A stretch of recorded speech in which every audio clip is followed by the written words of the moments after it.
à toutes et à tous, et merci pour cette présentation. Oui, nous allons effectivement parler non pas des recommandations sanitaires aux voyageurs, mais se focaliser sur la vaccination des voyageurs.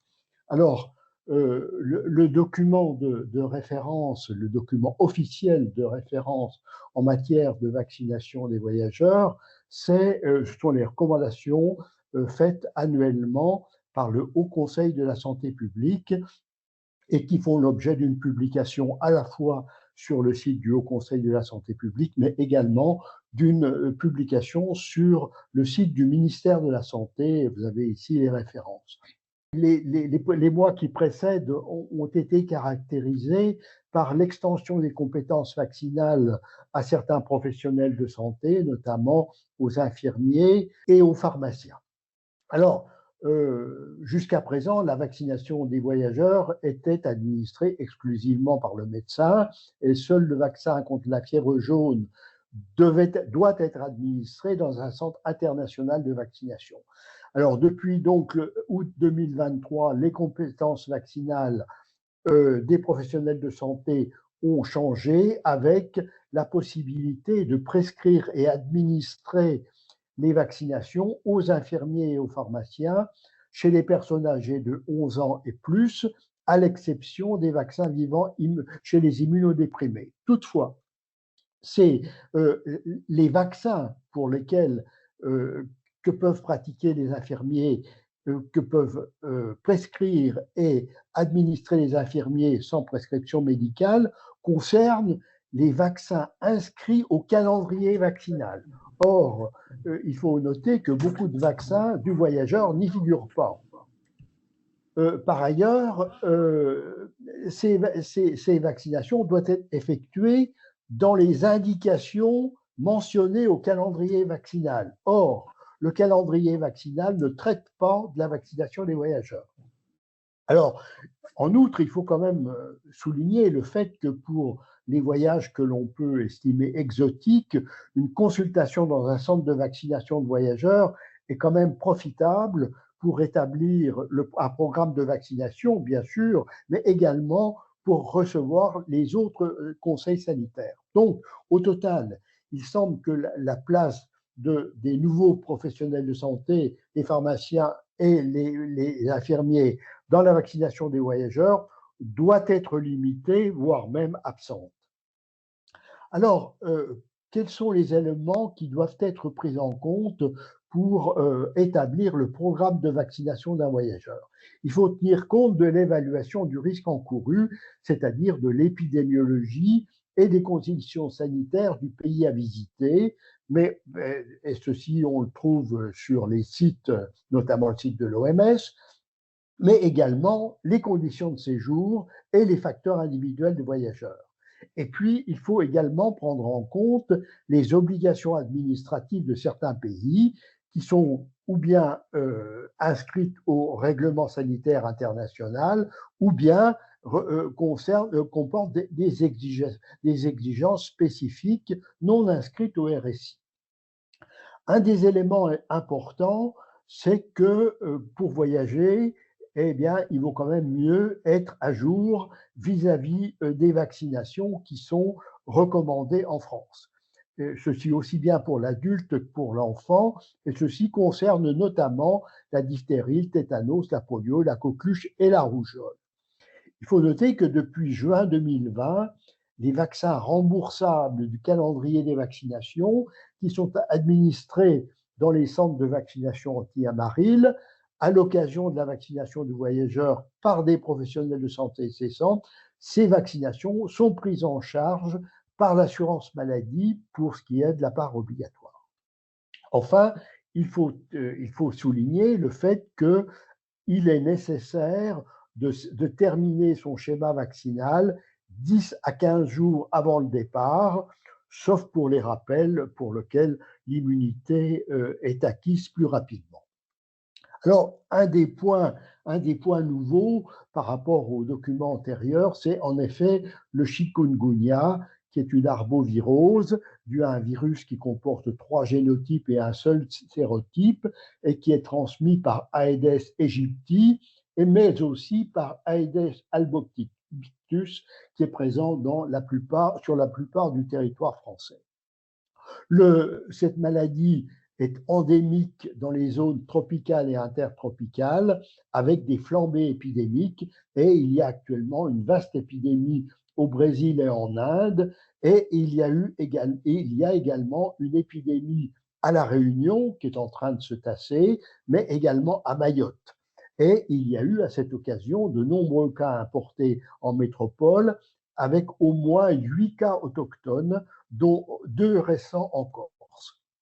2 mots sur la maladie: fièvre, douleurs musculaires et articulaires, éruption, mais aussi des formes sévères avec des attaques neurologiques, avec un choc septique, et ces formes graves affectent essentiellement les personnes âgées et les nouveau-nés, ainsi que les personnes avec des comorbidités qui ont été listées par la Haute Autorité de Santé, à savoir l'hypertension artérielle, le diabète, les maladies cardiovasculaires, les maladies respiratoires, les maladies rénales, les maladies hépatiques, les maladies neurovasculaires et l'immunodépression.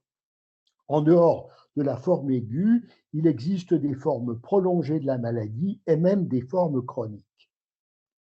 Alors, contre cette maladie, il existe 2 vaccins. Le vaccin IXCHIQ, qui est un vaccin vivant atténué, qui a obtenu initialement une AMM à partir de 18 ans, mais cette AMM a été étendue en avril 2025 aux 12-17 ans. Le schéma vaccinal est à une dose, au moins 14 jours avant exposition, et la durée de protection est de au moins 1 an. Et actuellement, on ne sait pas si des rappels vont être nécessaires. Ce vaccin n'a pas fait l'objet d'études d'efficacité. Il était enregistré sur des études d'immunogénicité avec des taux par rapport à des taux protecteurs chez les singes. Et ce vaccin est contre-indiqué en cas d'hypersensibilité, comme tous les vaccins, et également c'est un vaccin vivant chez les immunodéprimés et les femmes enceintes. Il faut savoir que ce vaccin peut entraîner des effets indésirables, et notamment un syndrome qui ressemble au chikungunya, mais il y a eu aussi des effets indésirables graves chez les personnes âgées qui ont amené une contre-indication. On y reviendra. Il existe un deuxième vaccin qui est le Vimkunya, qui est un vaccin à pseudoparticules virales, comme le vaccin HPV, et qui comporte un adjuvant. Ce vaccin a également une AMM à partir de l'âge de 12 ans, mais il n'est pas recommandé actuellement par la Haute Autorité de Santé. Le schéma vaccinal, c'est une dose à 14 ans avant exposition, avec une protection d'au moins 6 mois. Là encore, on ne sait pas si des rappels vont être nécessaires. Il y a, comme pour le précédent, peut-être un peu moins encore, peu de données. Il y a essentiellement des données d'immunogénicité, mais peu de données de tolérance et pas de signal. Mais les essais cliniques limités n'ont pas mis en évidence de signal particulier de pharmacovigilance. Dans le contexte de l'épidémie de chikungunya à La Réunion et à Mayotte, la HAS a émis le 27 février 2025 un avis sur l'utilisation de IXCHIQ, estimant que cette vaccination pouvait être administrée aux personnes de plus de 18 ans avec comorbidité. La campagne de vaccination qui a été mise en route a dû en fait être rapidement interrompue en raison de la survenue d'effets indésirables graves chez les personnes de plus de 65 ans, et l'ANSM a émis une contre-indication temporaire dans cette tranche d'âge. Restent donc les 18 ans ou 12 ans avec l'évolution de l'AMM, 12 à 64 ans, avec comorbidité, qui restent éligibles à cette vaccination. Par ailleurs, la HAS a estimé que le vaccin Vimkunya, qui dispose d'une AMM européenne, est théoriquement utilisable dans ces indications, mais la HAS a estimé qu'elle ne pouvait pas se prononcer sur ce vaccin faute de données suffisantes. Et puis donc, le Haut Conseil de la santé publique vient d'émettre ses recommandations pour l'utilisation des deux vaccins IXCHIQ et Vimkunya qui ne tiennent pas spécifiquement compte de l'avis de l'HAS. Le Haut Conseil estime que pour tout séjour, quelle que soit la durée en zone épidémique ou pour les séjours de plus de 6 mois ou les séjours répétés dans une zone endémique, on appelle zone endémique une zone où il y a eu une circulation active du virus du chikungunya dans les 2 années précédentes. Donc dans ces conditions-là, quelles sont les recommandations du Haut Conseil de la santé publique? Concernant les personnes de plus de 65 ans avec ou sans comorbidité, on a vu qu'il y avait une contre-indication à l'utilisation du vaccin IXCHIQ, aussi bien chez les immunodéprimés que chez les immunocompétents. Par contre, et dans les deux circonstances, immunocompétents, immunodéprimés, le vaccin Vimkunya est utilisable si tant est qu'il soit disponible. Pour les 12 à 65 ans avec comorbidité, le vaccin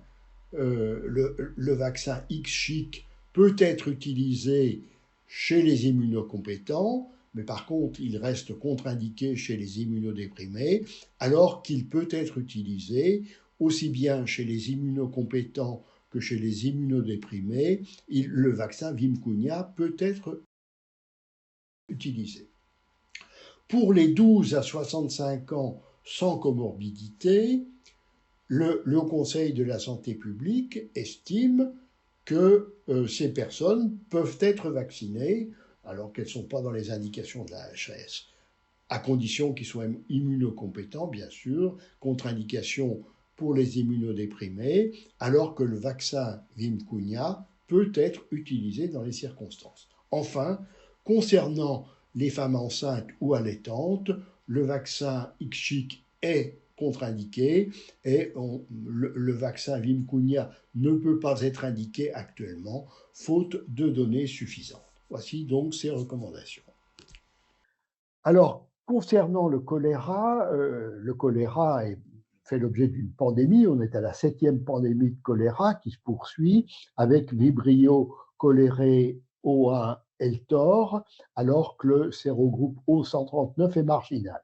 Il y a eu récemment une épidémie à Mayotte, initialement à partir de cas importés des Comores, mais avec rapidement des cas autochtones qui ont été largement majoritaires. L'épidémie est actuellement terminée. Alors, d'une manière générale, la vaccination contre le choléra n'est pas recommandée chez les voyageurs, l'essentiel de la prévention reposant sur les mesures d'hygiène concernant l'eau et les aliments. Par contre, cette vaccination est recommandée chez les personnels qui doivent intervenir auprès de malades en situation d'épidémie ou chez les personnels déployés dans le cadre des mandats ONU dans les pays où le choléra est présent. Et durant l'épidémie de Mayotte, une campagne de vaccination a été mise en place concernant notamment les personnels de santé de première ligne, dont la réserve sanitaire. Et cette campagne a utilisé le vaccin du Coral, mais surtout le vaccin Vaxchora, qui a un avantage en situation épidémique du fait de son schéma vaccinal à une dose. Il existe en effet 2 vaccins disponibles, du Coral, qui est on va dire le vieux vaccin, qui est un vaccin recombinant inactivé, qui est utilisable par voie orale et qui est dirigé contre choléré O1. Il a une AMM à partir de 2 ans, avec un schéma vaccinal chez les adultes et les enfants de 6 ans et plus à 2 doses, J0, J7, et chez les enfants de 2 à 6 ans avec 3 doses, J0, J7, J14, avec des rappels qui sont indiqués dans les 2 ans pour les plus de 6 ans et dans les 6 mois pour les 2 à 6 ans.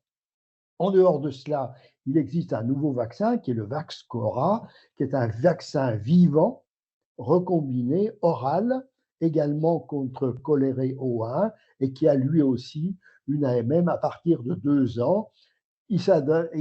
Son avantage, c'est que le schéma vaccinal, c'est une dose unique. Ce vaccin, qui est un vaccin vivant, est contre-indiqué chez la femme enceinte et allaitante, de même que chez les immunodéprimés et dans l'entourage des immunodéprimés. Ce vaccin, par ailleurs, qui est une bactérie vivante atténuée, n'est pas recommandé chez les personnes qui sont susceptibles de recevoir une antibiothérapie active sur Vibrio cholerae dans les 14 jours suivants avant et les 10 jours après la vaccination. Et ceci s'adresse essentiellement aux personnes qui sont susceptibles, qui ont été en contact étroit et qui sont susceptibles de recevoir une prophylaxie antibiotique post-exposition. Concernant le Covid-19, il n'y a pas de recommandation spécifique pour les voyageurs et à l'exception de l'Arabie saoudite pour le pèlerinage, aucun pays n'exige actuellement la vaccination Covid-19 pour l'entrée sur son territoire, mais il vaut quand même mieux être prudent et l'inscrire sur le certificat international de vaccination. En France, le vaccin Comirnaty est le seul actuellement utilisable en France.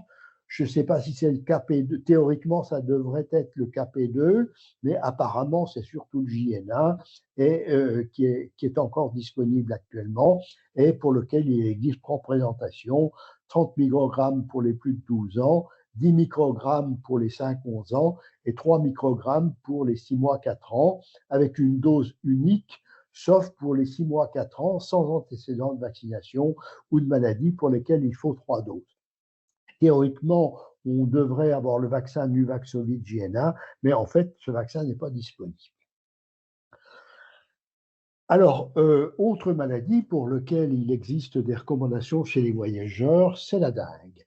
La dengue, c'est une arbovirose qui est transmise par les moustiques du genre Aedes, qui évolue sur un mode endémo-épidémique dans de nombreux pays, dont les DROM, et vous avez sur la carte des pays dans lesquels il y a eu des notifications des cas de dengue au cours des derniers mois.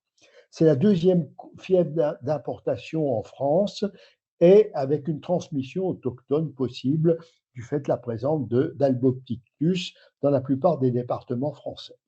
On rappelle qu'il existe 4 sérotypes de virus dengue, 1 à 4, avec une immunité de longue durée après une infection vis-à-vis du sérotype en cause, mais une immunité transitoire vis-à-vis des autres sérotypes, avec un risque de dengue plus sévère, c'est ce qu'on appelle le phénomène de facilitation dépendant des anticorps. Alors, comment peut-on se prévenir de la dengue lorsqu'on est voyageur? Eh bien, un point important, c'est les mesures antivectorielles, mais la vaccination également fait partie de la stratégie possible en fonction de la durée de séjour en zone épidémique ou endémique, des comorbidités du voyageur, et les comorbidités qui prédisposent à avoir des dengues graves sont la drépanocytose et autres hémoglobinopathies, l'hypertension artérielle compliquée, le diabète, l'obésité, l'insuffisance rénale, les affections cardiopulmonaires chroniques et ou les thrombocytopathies.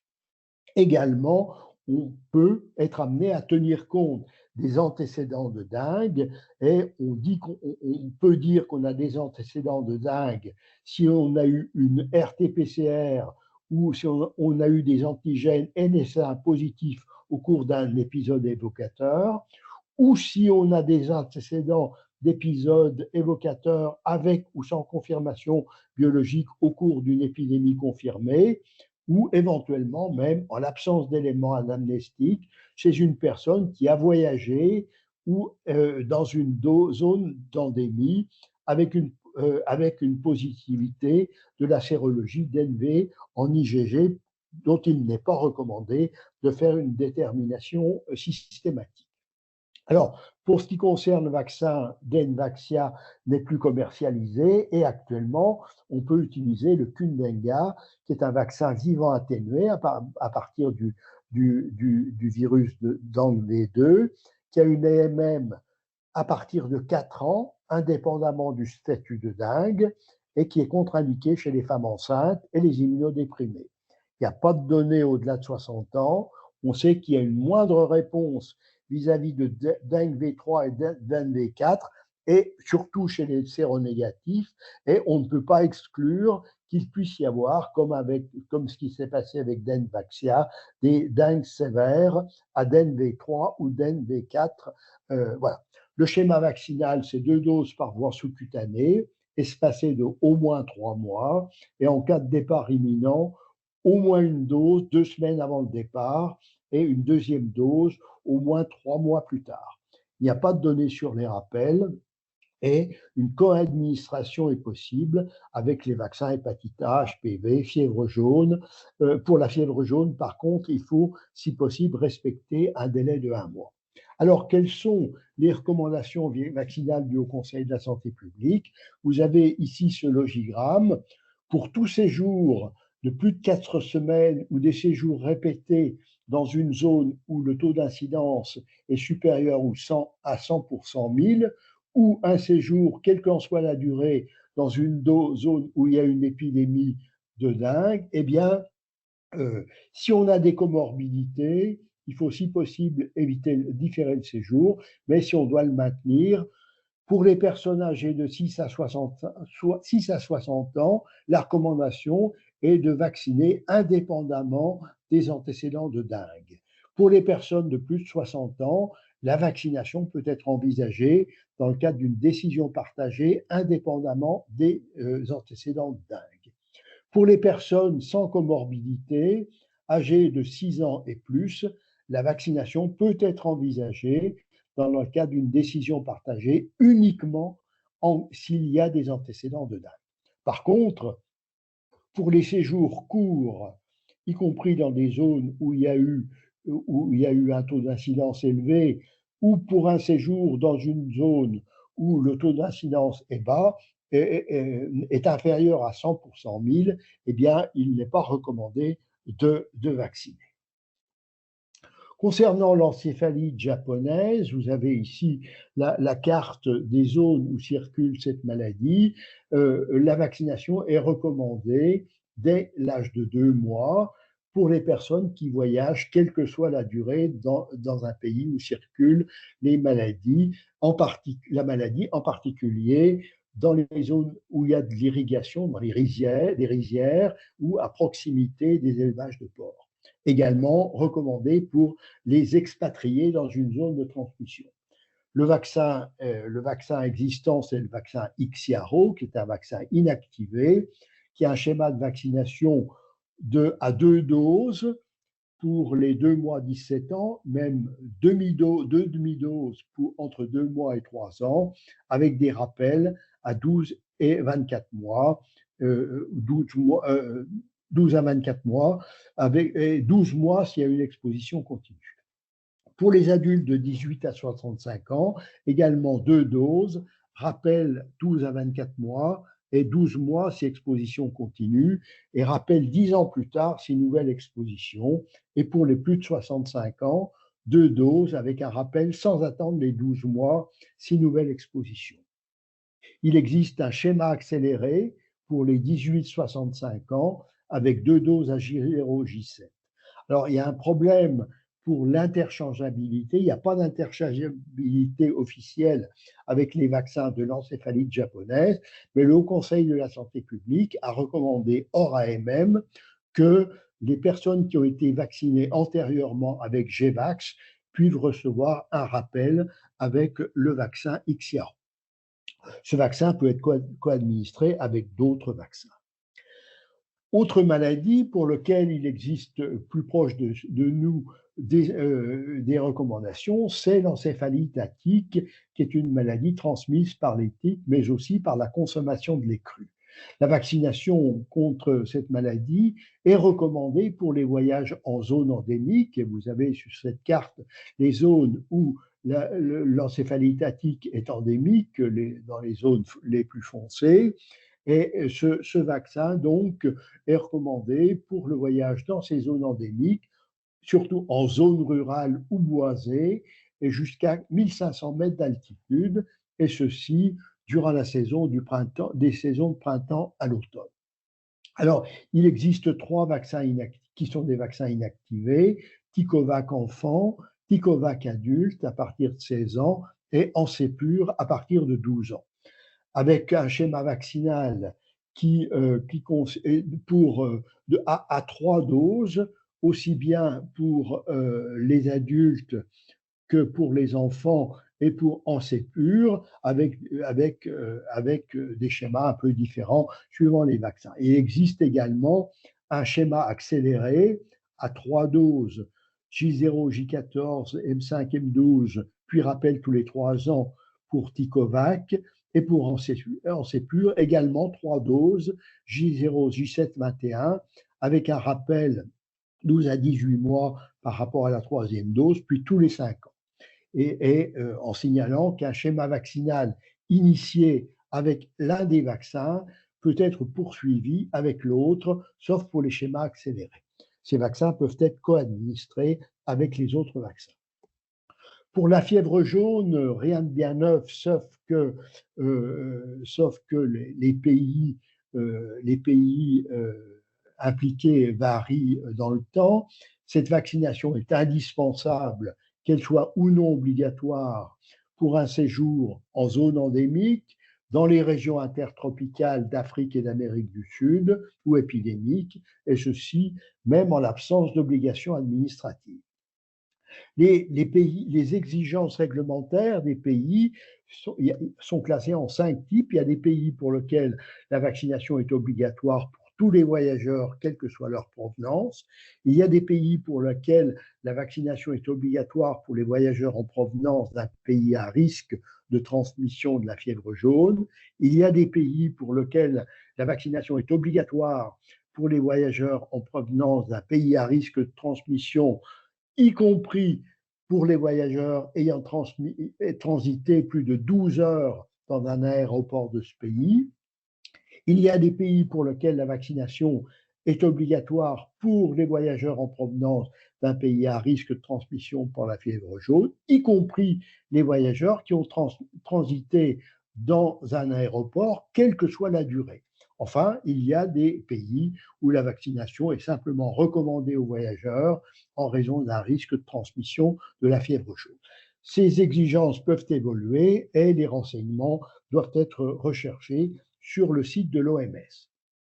Donc, cette vaccination, elle est exigible à partir de l'âge de 1 an et le voyage doit être déconseillé si la personne ne peut être vaccinée. On peut délivrer un certificat, il faut délivrer un certificat de contre-indication qui peut être délivré également par le médecin traitant. La vaccination obligatoire est obligatoire pour les voyageurs qui se rendent en Guyane ou pour les personnes qui y résident. Et puis, la vaccination n'est disponible que dans les centres de vaccination anti-amaril qui sont désignés par les ARS, sauf en Guyane où cette vaccination peut être pratiquée dans certains cabinets médicaux. Et la vaccination doit être attestée par la délivrance du certificat international de vaccination. Alors, il y a des cas particuliers pour cette vaccination fièvre jaune. Chez le nourrisson, la vaccination est recommandée à partir de l'âge de 9 mois, mais même possible à partir de 6 mois en cas de séjour en endémie ou d'épidémie. Pour les personnes âgées, on sait qu'il existe un risque majoré d'effets indésirables graves pour les personnes de plus de 60 ans en primo-vaccination. Ceci n'est pas une contre-indication, mais il faut apprécier la balance bénéfice-risque. Pour les femmes enceintes, contre-indication, sauf voyage inévitable en zone d'endémie. Pour les femmes qui allaitent, il y a une transmission possible du virus de la fièvre jaune, du virus atténué de la fièvre jaune par le lait. Et donc, cette vaccination est contre-indiquée chez la femme allaitant un nourrisson de moins de 6 mois. En cas de nécessité absolue, il faut suspendre l'allaitement pendant 2 semaines après la vaccination. Également, chez les donneurs de sang, pas de don de sang dans les 4 semaines qui suivent la vaccination. Il y a également des contre-indications, des problèmes avec les personnes qui ont un dysfonctionnement thymique pour lequel il y a une contre-indication. La drépanocytose pose un problème particulier. La vaccination est possible chez les drépanocytaires, mais sauf il y a un problème si ces drépanocytaires reçoivent un traitement immunosuppresseur avec l'hydréa ou le cyclose. Et en principe, la vaccination dans ce cas-là est déconseillée, mais peut quand même être pratiquée à condition qu'il n'y ait pas de leucopénie. Chez les immunodéprimés, la vaccination est contre-indiquée, sauf conditions particulières. Chez le VIH, c'est en fonction des chiffres de CD4. En attente de transplantation, c'est 2 à 4 semaines, il faut vacciner 2 à 4 semaines avant la greffe. Pour les greffés de cellules souches, contre-indication au moins 2 ans, tant que le traitement, en tout cas, tant qu'il y a un traitement immunosuppresseur. Les traitements immunosuppresseurs sont des contre-indications, de même que la corticothérapie à dose immunosuppressive, ainsi que les déficits immunitaires congénitaux, sauf les déficits isolés en IgA. Alors, le vaccin, vous connaissez, c'est le Stamarine, qui est un vaccin vivant atténué.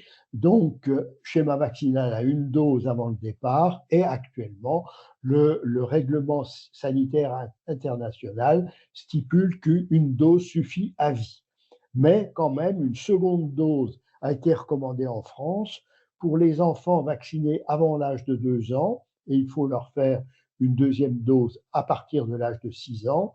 Par ailleurs, si la vaccination date de plus de 10 ans et qu'on va se rendre dans une zone de circulation active de la maladie, et ceci concerne les femmes vaccinées au cours de la grossesse et les immunodéprimés pour lesquels la vaccination était possible. Problème de la coadministration avec le ROR, il y a encore différence entre le calendrier vaccinal et les recommandations du Haut Conseil. Si possible, éviter une coadministration pour le Haut Conseil et respecter un délai de 1 mois entre les 2 vaccinations. Mais en cas de départ imminent en zone d'endémie, les 2 vaccins peuvent être administrés en même temps avec n'importe quel délai. Et c'est également la position de la Haute Autorité de Santé. Pour la typhoïde, la vaccination est recommandée pour les voyageurs qui doivent effectuer un séjour prolongé de plus d'1 mois ou dans de mauvaises conditions dans des pays où le niveau d'hygiène est faible et la maladie endémique, et en particulier dans le sous-continent indien et l'Asie du Sud-Est. Ce vaccin est médiocrement efficace, protection 50 à 65%, et donc ne dispense pas des mesures de précaution concernant l'eau et les aliments. Donc, il existe 2 vaccins, le vaccin Tiavax, hépatite A, typhoïde ayant été retiré du commerce. Donc, ces 2 vaccins, c'est Tifin VI, qui est un vaccin inactivé, utilisable à partir de l'âge de 2 ans, avec une dose 15 jours avant le départ et une durée de protection de 2 à 3 ans. Et puis, il y a un autre vaccin qui est le Vivotif, qui est un vaccin vivant atténué oral, qui a une AMM à partir de 5 ans, avec un schéma à 3 doses, J1, J3, J5, J15, 15 jours avant le départ, et une durée de protection de 3 ans. Ce vaccin peut être co-administré avec les autres vaccins inactivés, n'est pas contre-indiqué en co-administration avec les vaccins vivants fièvre jaune, Vaxchora ou polio oral. Par contre, en cas de prophylaxie antipalustre, il faut débuter la vaccination 3 jours après l'administration d'antipaludique, 3 jours après la 3e dose. Enfin, différer la vaccination en cas de traitement antibiotique ou sulfamide, puisque c'est une bactérie vivante atténuée. Grippe saisonnière, je ne vais pas insister, la vaccination est ciblée pour les personnes du calendrier vaccinal, en particulier celles qui participent à un voyage en groupe ou en bateau de croisière. Et également recommandée pour les personnels navigants des bateaux de croisière et des avions, ainsi que les guides qui accompagnent les groupes des voyageurs et les accompagnateurs de voyage. Alors, on sait qu'il y a un vaccin hémisphère sud et hémisphère nord. Vaccin hémisphère sud, qui est utilisable, sauf à Mayotte, n'est accessible que d'avril à septembre par une procédure d'importation sur demande d'autorisation d'accès compassionnel vivant l'application e-Saturne. À Mayotte, on utilise le schéma vaccinal, la vaccination est calquée sur celle de l'hémisphère nord. Alors, quels sont les vaccins disponibles? On sait que cette année, à partir de cette année, on revient au vaccin trivalent et 3 vaccins doivent être disponibles, le Vaxigrippe, l'Influvac et le Flucelvax trivalent, qui est un vaccin produit sur milieu cellulaire qui a l'avantage d'être utilisable chez les allergiques à l'œuf. Le schéma vaccinal, j'insiste pas, mais par contre, il existe 2 vaccins personnes âgées qui pourraient être disponibles, l'Efluelda, qui a une MM à partir de 60 ans, qui est un vaccin qui est surdosé avec 80 microgrammes de chaque antigène, et le vaccin Fluad, qui est un vaccin adjuvanté avec le MF59, qui a une MM à partir de 55 ans. La HAS a estimé que ces vaccins devaient être utilisés préférentiellement chez les plus de 65 ans et il est possible que ces vaccins soient disponibles pour la prochaine campagne de vaccination en France. Ces vaccins peuvent être co-administrés avec Covid-19 et les vaccins VRS. Par contre, le vaccin vivant nasal, Fluence, ne sera toujours pas disponible.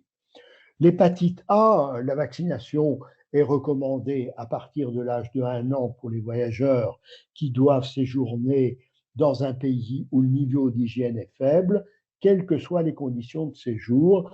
Et cette vaccination est particulièrement recommandée chez les personnes qui souffrent d'une maladie chronique du foie ou de mucoviscidose. Il est recommandé de faire un examen sérologique préalable pour les personnes qui ont des antécédents d'ictère, pour les personnes qui ont passé leur enfance dans une zone d'endémie ou pour les personnes nées avant 1945, toutes ces personnes étant susceptibles d'avoir déjà contracté la maladie et de ne pas avoir besoin du vaccin. Les vaccins, vous les connaissez, ce sont les vaccins inactivés qui doivent être administrés la première dose 15 jours avant le départ et la deuxième dose au moins 6 mois après la première, avec un intervalle qui diffère suivant les vaccins. Donc, il y a des vaccins monovalents pédiatriques, Avaxim, Avaxim 80 et Avrix 720, des vaccins monovalents adultes, Avaxim 160 et Avrix 140, et au-delà de 18 ans, le vaccin Vacta. Le vaccin Tiavax, typhoïde hépatite A, a été retiré du commerce, mais il reste le vaccin Twinrix, hépatite A, hépatite B, qui peut être utilisé avec un schéma à 3 doses, M0, M1 et M6. Ces vaccins peuvent être co-administrés avec d'autres vaccins. Pour l'hépatite B, une consultation voyageur peut être une opportunité d'identifier les personnes exposées au risque d'hépatite B et de leur proposer une vaccination après la réalisation d'un test de dépistage. Chez l'adulte, il est nécessaire de rechercher une infection par le virus de l'hépatite B avant la vaccination. Et cette vaccination peut être pratiquée dès la naissance en cas de séjour dans un pays de haute ou moyenne prévalence de l'hépatite B pour lequel vous avez la carte. Pour le vaccin hépatite B, il existe des vaccins enfants Engerix B 10 et HB Vax Pro 5 microgrammes et des vaccins adolescents adultes à partir de 16 ans Engerix B 20, HB Vax Pro 10 microgrammes.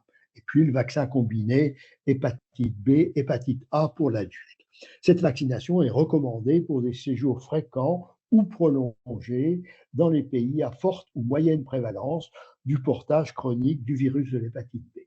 Le schéma vaccinal, c'est le schéma classique 0,1,6 avec 0,1 avec un rappel 6 à 12 mois plus tard. Chez l'adolescent, on a un schéma, on peut utiliser le schéma classique, mais également un schéma simplifié à 2 doses d'Angérix B20 AM0 M6, à condition qu'il n'y ait pas de risque de contamination entre les deux doses et que les deux doses aient été administrées avant le départ.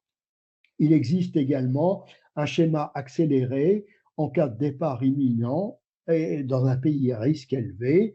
Pour l'adulte, Angérix B20, 3 doses 0, J0, J7, J21 avec un rappel AM12.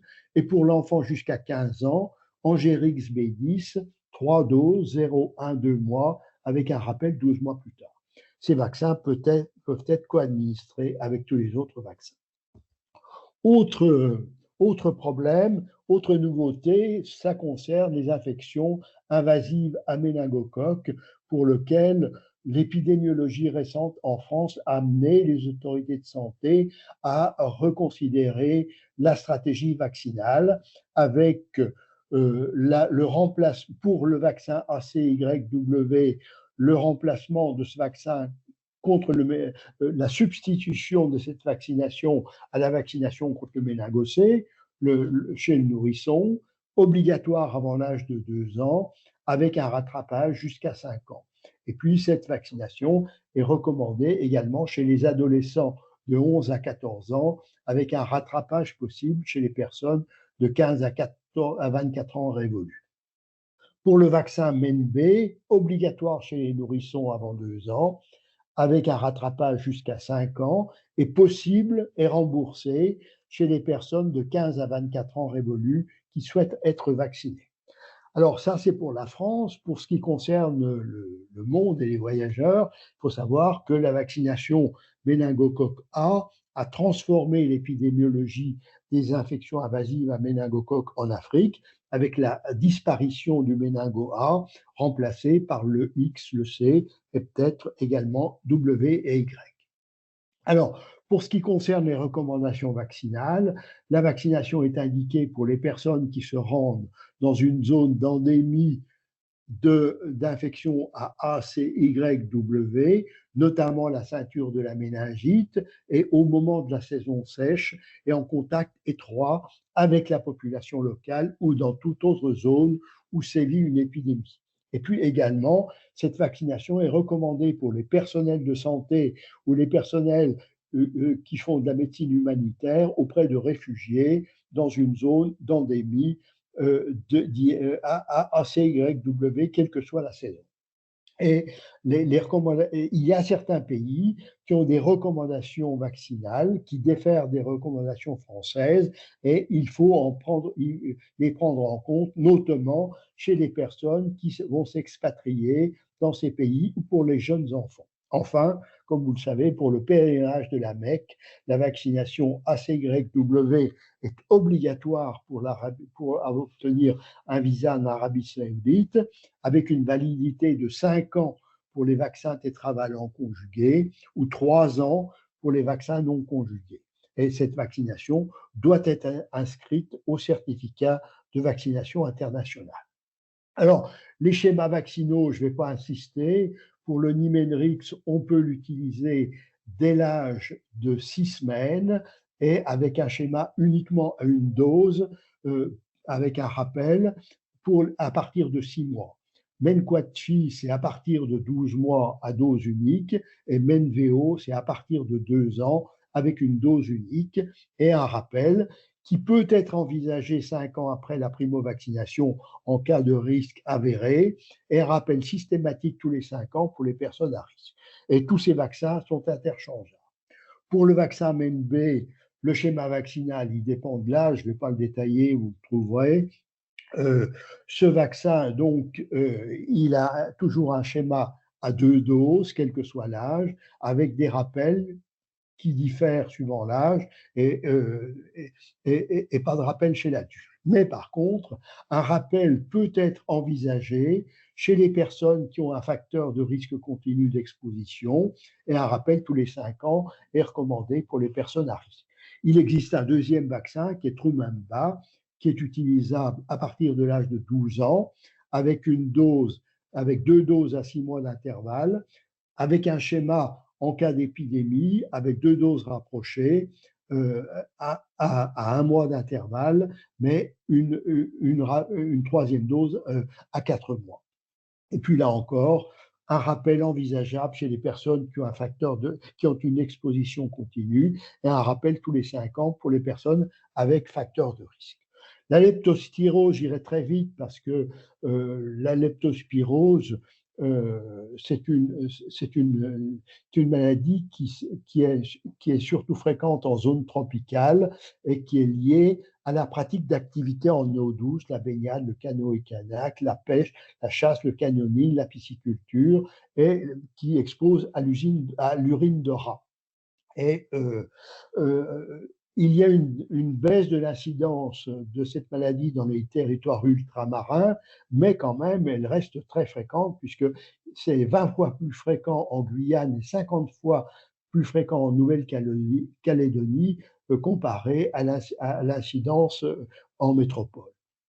Alors, on sait que le vaccin ne protège que contre ictéro-hémorragiae, mais il est souvent difficile de connaître le sérovar qui circule dans les pays. Mais il faut quand même, dans la majorité des territoires français, à l'exception de Mayotte, c'est le sérovar ictéro-hémorragiae qui est dominant. Alors, la prévention repose surtout sur les mesures de protection lors des pratiques à risque. Les voyageurs habituels sont peu exposés et le vaccin ne protège que contre leptospira et hémorragique. Cette vaccination peut être recommandée chez l'adulte en cas d'expatriation ou au cas par cas selon la région géographique pendant la saison des pluies et en l'absence de mesures protectrices et selon l'activité à risque, activité de loisirs ou agricole en eau douce, exposition fréquente à des lieux infestés de rats. Le seul vaccin, c'est le Spirolepte, utilisable à partir de 18 ans, 2 doses à 15 jours d'intervalle par voie sous-cutanée, rappel 4 à 6 mois plus tard, puis tous les 2 ans, si exposition persistante. Il n'y a pas de recommandation chez les femmes enceintes et en cours d'allaitement. Alors, le Mpox, c'est également une nouveauté. Le Mpox entre également de façon nouvelle dans le calendrier des voyageurs. C'est une zoonose qui est liée au virus monkeypox, qui est un virus proche de la variole, avec des zones d'endémie en zone forestière d'Afrique centrale et occidentale, qui se transmet surtout dans ces zones par contact avec les animaux sauvages, la transmission interhumaine se faisant par contact direct avec des personnes infectées.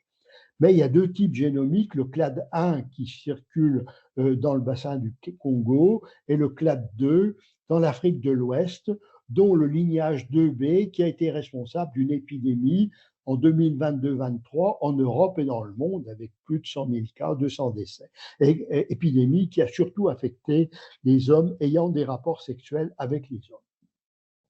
Fin 2003 est apparu un nouveau clade, le 1B, en République démocratique du Congo, et a créé une épidémie, ce clade 1B étant plus adapté à l'humain, avec donc un risque de transmission interhumaine accru, et déjà plusieurs pays, la Suède, la Thaïlande, ont déjà observé des cas importés liés au clade 1B. Alors, quelles sont les recommandations vaccinales pour le Mpox? Eh bien, il y a les recommandations vaccinales françaises qui ont été faites pour les voyageurs ou non, en pré-exposition pour les personnes à haut risque de contamination, c'est-à-dire essentiellement les hommes ayant des relations sexuelles avec les hommes, avec des partenaires multiples, mais également les prostituées, les travailleurs du sexe, les professionnels des lieux de consommation sexuelle et les partenaires occasionnels de ces personnes. Et puis, cette vaccination peut être réalisée dans les centres de vaccination. Qu'en est-il des voyageurs? Eh bien, si on a des pratiques sexuelles à risque de Mpox, eh bien, il faut être vacciné, suivant les recommandations vaccinales. Si on n'a pas de pratiques sexuelles à risque, eh bien, et qu'on va aller dans une zone active de circulation du Mpox, sinon, pas de vaccination. Si oui, eh bien, il faut appliquer les mesures barrières. Et pour les femmes et les enfants, les femmes enceintes, il faut déconseiller le voyage car le vaccin n'est pas agréé, n'est pas agréé.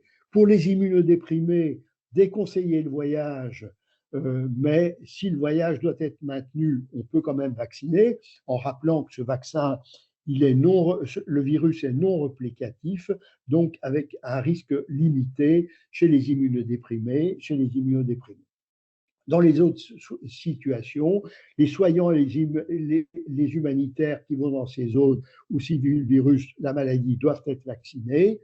Pour les personnes, les autres voyageurs, par contre, pas de vaccination, mais vaccination possible également pour les personnes à risque d'exposition, c'est-à-dire les personnes qui vont rendre visite à des proches dans les zones où circule la maladie. Le schéma vaccinal, il y a deux vaccins, l'Imvanex et le Jynneos, qui sont deux vaccins identiques, qui sont donc des vaccins vivants atténués à partir du virus Ankara de la vaccine qui est rendu non réplicatif. Le schéma vaccinal, en primo-vaccination pour les personnes âgées de 18 ans et plus, tout en précisant que l'AMM est maintenant à 12 ans, qui n'ont pas été vaccinés contre la variole, eh bien, vaccination avec 2 doses par voie sous-cutanée, espacée de 28 jours au moins. Les personnes qui ont été vaccinées dans leur enfance contre la variole avant 1980, une seule dose. Les personnes immunodéprimées, 3 doses, espacées de 28 jours. La vaccination n'est pas utile chez les personnes qui ont été préalablement infectées. Et en cas de départ imminent qui ne permet pas une réalisation du schéma complet, eh bien, une dose unique procure un niveau de protection satisfaisant. Pour les rappels, les immunocompétents vaccinés à 2 doses, rappel à 2 ans. Les personnes vaccinées dans l'enfance contre la variole, pas de rappel. Et les personnes immunodéprimées, primo-vaccinées à 3 doses, rappel à 2 ans. Ce vaccin peut être co-administré. Pour les co-administrations, il faut éviter car il n'y a pas de données de co-administration, sauf départ imminent en zone endémique. La polio, pas de grande nouveauté. Hein, sauf que parmi les 3 virus polio, 2 sont éliminés, le PSV1 et le PSV2, et le virus sauvage ne circule qu'en Afghanistan et Pakistan, avec un nombre limité de cas, mais cependant une augmentation avec la présence de virus dans les prélèvements environnementaux. Par contre, le problème, c'est qu'il y a une circulation de virus dérivés des virus vaccinaux, le 2, surtout le 2, dans de nombreux pays. Je ne vais pas les énumérer parce que ça change sans arrêt. Et puis, il y a eu des cas inquiétants, puisqu'on a observé des cas de polio où on a isolé les virus polio dans des pays qui ont éliminé la maladie, les États-Unis, le Royaume-Uni, Israël, et en Guyane, on a isolé un virus polio dérivé du virus de polio 3 dans des prélèvements environnementaux. Et l'OMS a déclaré que la polio constitue une urgence de santé publique de portée internationale avec pour but d'éviter, prévenir la dissémination de ces virus et la réintroduction dans les pays qui ont éliminé la polio. Alors, pour ce qui concerne les recommandations, la vaccination est recommandée chez les voyageurs qui doivent effectuer un séjour de 4 semaines ou plus à destination de tous les États où circulent les virus polio sauvages et les virus polio dérivés des souches vaccinales. Si le séjour est de moins de 4 semaines, il faut simplement être à jour du calendrier vaccinal. Les personnes donc de voyageurs devront, à partir de l'âge de 2 mois, avoir reçu une dose de vaccin polio inactivé dans un délai de 4 semaines à 12 mois avant leur départ. Et en cas de départ en urgence, si le voyageur n'a pas été vacciné au cours des 12 mois précédents, une seule dose est recommandée dans un délai de 4 semaines. Pour les voyageurs qui se rendent dans un état où circulent les virus polio sauvages ou les virus polio dérivés d'une souche vaccinale de type 1 ou de type 3, la vaccination doit être attestée par la délivrance d'un certificat de vaccination internationale. Si le séjour dure plus de 12 mois, un deuxième rappel peut être exigé avant le retour et au moins un mois avant le départ. Et puis, certains pays qui n'ont pas de circulation du virus polio ont des exigences de rappel, et ceci doit être vérifié sur le site du ministère des Affaires étrangères. Les vaccins polio disponibles, vous les connaissez. Le vaccin Immunovax polio n'est plus disponible, de même que le vaccin trivalent DTP et le schéma vaccinal, on en a déjà parlé. La rage, la vaccination contre la rage, il n'y a rien de nouveau. Elle est recommandée pour les voyages dans les zones à haut risque, pour un voyage prolongé ou aventureux avec un risque de contact avec les animaux domestiques ou sauvages et en situation d'isolement. La vaccination est recommandée pour les enfants dès l'âge de la marche et la vaccination ne dispense pas de la prophylaxie post-exposition, elle la facilite et notamment on n'a pas besoin d'utiliser les immunoglobulines spécifiques. On a 2 vaccins disponibles, le Rabic Pasteur et le Rabipur, avec 2 schémas possibles. Le schéma J0J7 qui est recommandé par le Conseil de la santé publique, mais dans le calendrier vaccinal, c'est le schéma 3 doses, J0, J7, avec troisième dose, J0, J1, 21 ou 28. Pas de rappel nécessaire.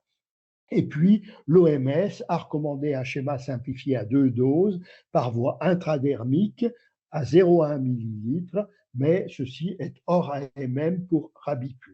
Ces vaccins peuvent être co-administrés. La rougeole, rien de nouveau, si ce n'est qu'actuellement, il y a une épidémie de rougeole à l'échelon mondial et tout voyageur devrait être à jour vis-à-vis de cette vaccination. Autre nouveauté, c'est que les personnes qui ont été nées depuis 1980 et de plus d'1 an doivent avoir reçu 2 doses au total, mais les personnes qui ont reçu leur première dose avant l'âge de 1 an doivent recevoir une 3e dose. Donc, co-administration, on en a parlé avec les contradictions entre le Haut Conseil et l'HAS. La tuberculose, rien de bien nouveau. Hein, la vaccination BCG est recommandée pour les enfants en cas de séjour fréquent de plus de 1 mois dans des pays de forte incidence où vous avez la liste ici établie par l'OMS. La vaccination peut être réalisée jusqu'à 15 ans avec le vaccin Agivaxine, qui est un vaccin vivant atténué, disponible dans les centres de vaccination internationaux, dans les centres de vaccination, les PMI et les CLAT, avec un schéma vaccinal. La vaccination se fait par voie intradermique stricte, avec une dose de 0,05 ml avant 1 an et de 0,1 ml après 12 mois. Cette vaccination devant être faite 6 semaines avant le départ. L'IDR prévaccinal est inutile avant 6 ans, sauf séjour antérieur plus de 1 mois dans un pays à forte incidence. Le vaccin est contre-indiqué chez les immunodéprimés et chez les VIH de façon définitive. Il n'y a pas pour les co-administrations, il n'y a pas d'intervalle à respecter avec les autres vaccins, y compris les vaccins vivants atténués viraux. Voilà. Je ne sais pas, mais ce qu'il y a de sûr, c'est que quand on a eu la dengue, on est immunisé très long terme contre le sérotype contre laquelle on a fait la maladie, mais pas contre les autres. Mais combien de temps on trouve les IgG, je ne sais pas. Je ne sais pas.